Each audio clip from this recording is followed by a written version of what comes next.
Green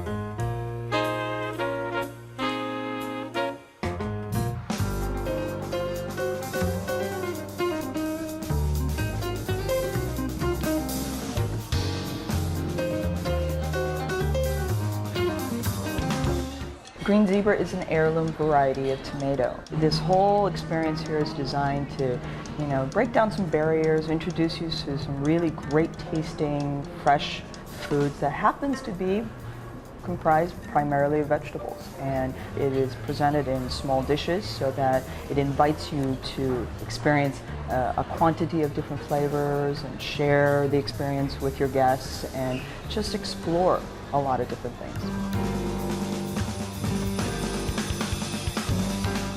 I am really enjoying doing the wine program here because it's really allowed me to really break out and do some interesting things. We love the way it really highlights, matches, defines, enhances the experience.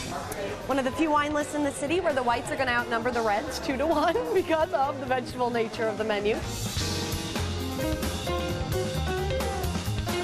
90% of our menu is focused on vegetables, but we don't necessarily do it to promote a political statement or anything like that. It's just, it's just fresh, fun food.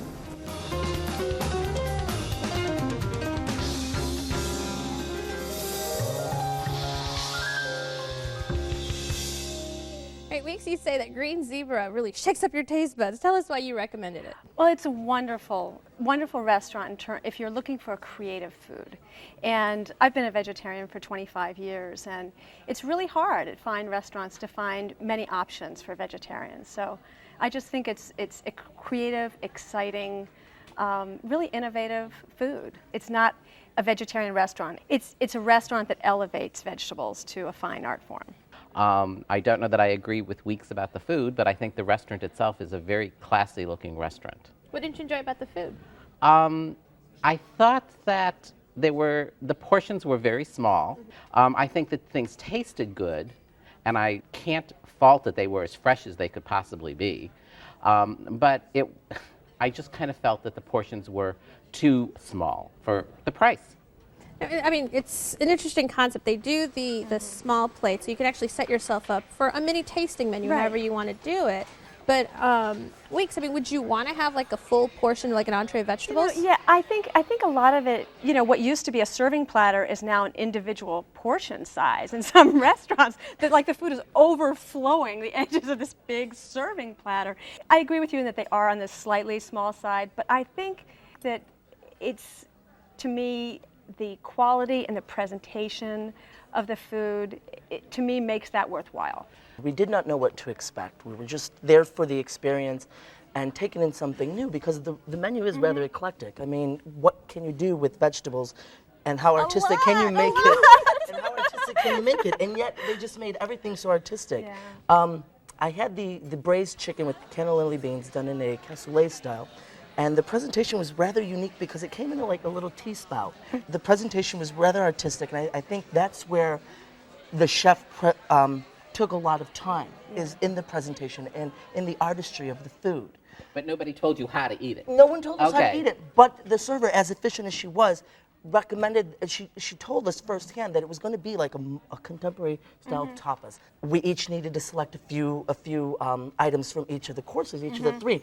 I'm not a vegetarian. I eat vegetables as a side, normally on the side with my steak or whatnot.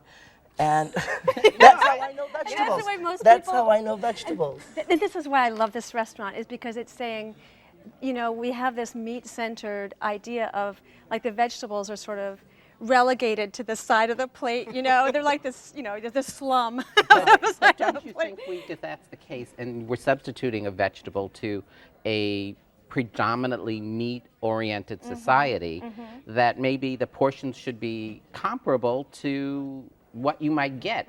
We had the avocado panna cotta. Yes. And I thought it was very good. They brought 2 chips with it.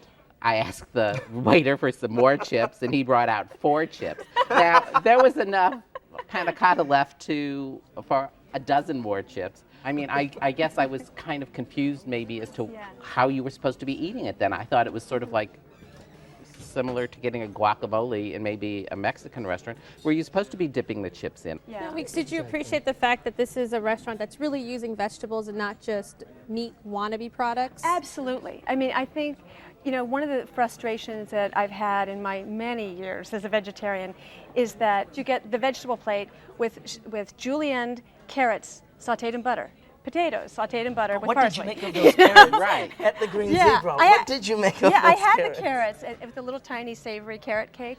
I mean, what I love about it is that, I'm in a creative field, and maintaining creativity is really important to me. And I just have this feeling when I'm there that the chef is lying there in bed at night saying, okay, should I do the goat cheese with the strawberries or with the grapes? And I love being the recipient of his creative energy and his risk taking, because I think it's really exciting to me. The flavors were that. We had beets, and like I was saying earlier, at Thanksgiving dinner, beets on the side, traditional Thanksgiving dinner, that's how I know beets. But I had my beets with mascarpone cream sauce, and that was just... And you've never had beets like that? I've never had beets like that. Alan, what was the crowd like when you were there?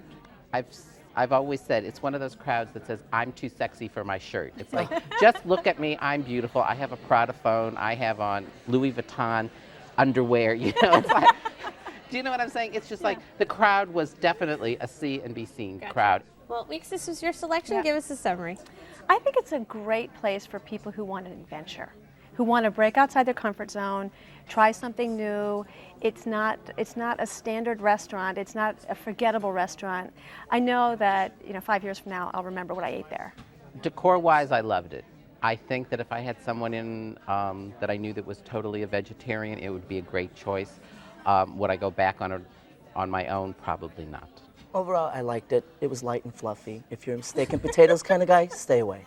Well, you can listen to your mother and eat your vegetables at Green Zebra, 1460 West Chicago, 312-243-7100. Open for dinner Tuesday through Sunday. Limited reservations are accepted, and the average tab per person without drinks, $35.